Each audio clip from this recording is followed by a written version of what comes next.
firman Tuhan seperti renungan kita pagi hari ini tanggal 27 ya, Juli 23. Kitab Bilangan 17 ayat 1 sampai 3, kemudian nanti ayat 8 dan seterusnya. Perikopnya tongkat Harun berbunga. Tuhan berfirman kepada Musa, katakanlah kepada orang Israel dan suruhlah mereka memberikan kepadamu satu tongkat untuk setiap suku. Semua pemimpin mereka harus memberikannya suku demi suku, seluruhnya 12 tongkat. Lalu tuliskanlah nama setiap pemimpin pada tongkatnya. Pada tongkat Lewi harus dikau tuliskan nama Harun. Bagi setiap kepala suku harus ada satu tongkat.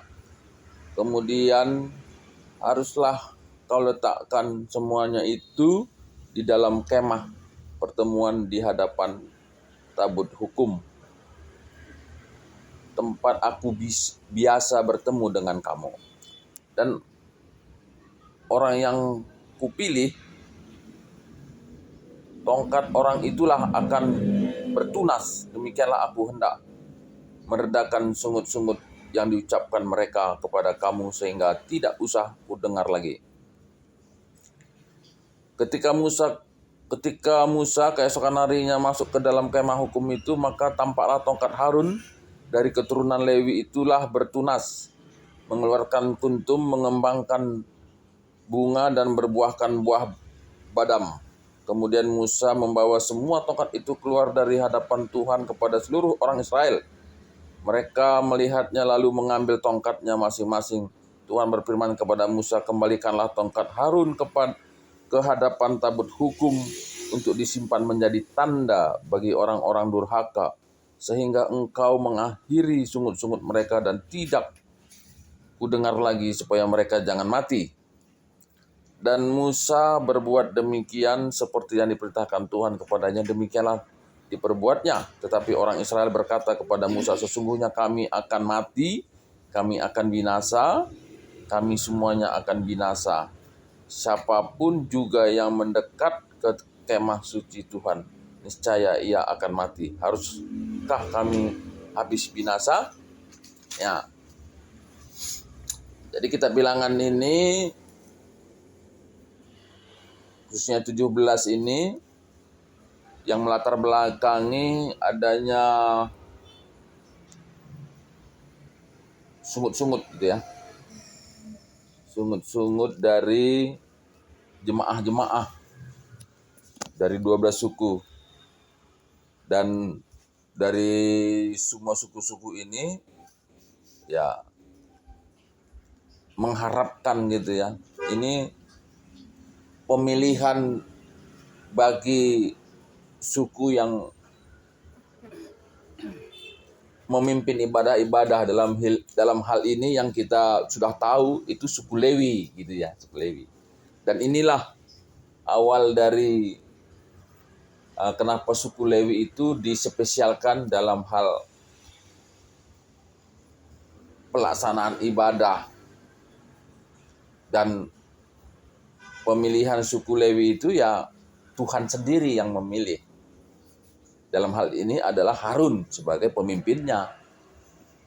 Dan pada masa itu, oleh karena ini ada satu keributan dan Tuhan membuat satu tanda ya, dengan mengumpulkan 12 tongkat masing-masing, ditulis nama pemimpinnya, dan suku Lewi itu dituliskan nama Harun. Dan siapapun nanti dipilih, itulah yang jadi pemimpin. Dan tandanya itu bertunas. Tunas, berbunga, berbuah malah tongkat itu. Jadi Tuhan tetap masih menunjukkan caranya dalam memimpin bangsa ini gitu ya. Memimpin bangsa ini dengan tanda ini tadi. Nah, dan kenapa ini dibuat? Karena ya bangsa Israel ini ada selalu permasalahan yang ingin menjadi ya pemimpin. Nah, Musa sendiri pun ketika dia sebagai pemimpin juga ini jadi bahan omongan bagi bangsa Israel kebanyakan gitu loh.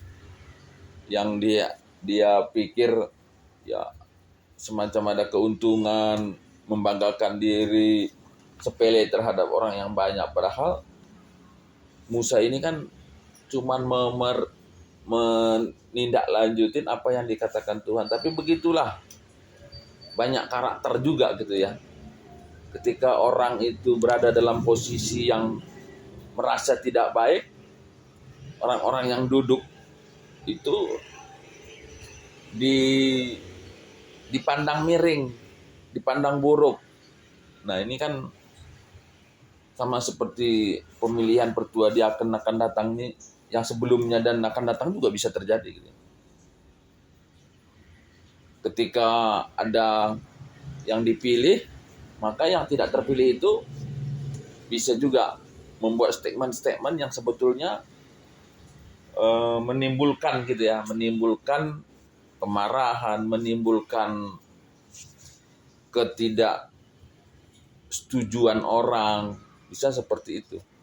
Dan bangsa Israel itu yang terjadi pada masa itu, sehingga Tuhan memberikan tanda itu. Nah sebetulnya kita pun dalam pemilihan pertua diaken, ya siapa yang terpilih, ya itulah cara Tuhan untuk zaman sekarang ini gitu ya.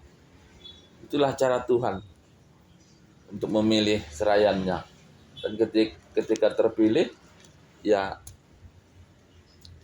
harus semua memuji Tuhan gitu ya, atau mendukung.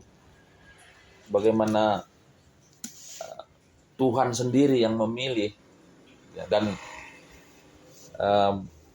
pada perikop-perikop ini kita melihat ya bagaimana bangsa Israel ini ya yang komplain gitu ya, yang banyak protes, yang banyak bersungut-sungut, yang banyak memberontak gitu ya terhadap Musa sebagai pemimpin waktu itu, dan mereka kena tulah gitu ya. Mereka kena tulah, makanya hati-hati juga ya. Ketika banyak jemaat tidak setuju dengan pertua, diaken, pendeta, kan ada itu jemaat yang tidak cakapan dengan pertuanya, atau jemaat yang tidak cakapan dengan pendetanya. Dalam perikop ini Tuhan menunjukkan terjadinya satu tulah yang menimbulkan kebinasaan. Nah, itu sebetulnya Tuhan tidak mau, sehingga dalam perikop ini Tuhan menunjuk supaya tidak ada yang ada unsur manipulasi gitu loh. Siapapun pemimpinnya itu Tuhan sendiri yang memilih. Dalam bagian ini Tuhan menunjukkan Harun sebagai pemimpin dari suku Lewi yang dipilih, ya, yang dipilih. Nah, jadi ya ini juga perlu kita renungkan gitu ya dalam hal atau menjelang ya yang sekarang ini sedang dilaksanakan sosialisasi pemilihan pertua diaken tahun 2024. Marilah siapapun kita jemaat Tuhan yang mendengar firman ini, belajarlah kita untuk menerima keputusan Tuhan. Karena siapapun yang masuk dalam rancangan Tuhan akan diberkati, tapi orang yang melawan rancangan Tuhan akan binasa, sebagaimana dalam bagian perikop ini. Ketuahan kalau si mengikan kata di bata, dengan si makaikan saya bas keluna tuk tepwari. Haleluya. Amin.